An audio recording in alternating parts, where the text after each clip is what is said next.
Dacă ai ști despre dermatita atopică la copii, nu ai mai râde și nu ți-ai da coate. Sunt Oana Zanfir și sunt pacient plurialergic. Știu ce înseamnă pe pielea mea să nu poți trăi ca un om normal din cauza diverselor forme de alergie.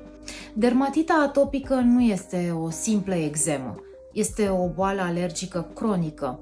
Începe în copilărie și, din păcate, în unele cazuri continuă toată viața.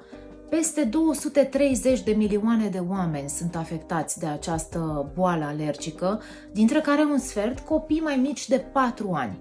Pentru un copil de 4-5 ani, dermatita atopică înseamnă că nu poate ieși la joacă cu ceilalți copii ca și cum ar fi sănătos. Dermatita atopică înseamnă un copil uneori cu piele palidă, încercănat, un copil cu piele atât de uscată încât se descoamează, iar în formele severe înseamnă pete roșii și inflamate care supurează.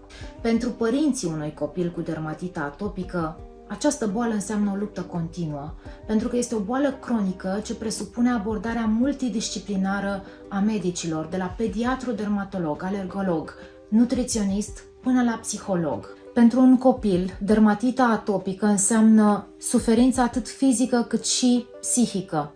Înseamnă stigmatizare socială. Datorită celor de la Asociația Română de Educație în Alergie am aflat de povestea unui băiețel care mărturisea că își rugase într-o seară părinții să-l țină de mâini ca să nu se mai scarpine până la sânge. Vă invit pe toți să aflați mai multe despre această boală de pe site-ul Asociației Române de Educație în Alergii. Împreună putem să-i ajutăm pe cei în suferință, dacă înțelegem despre ce este vorba.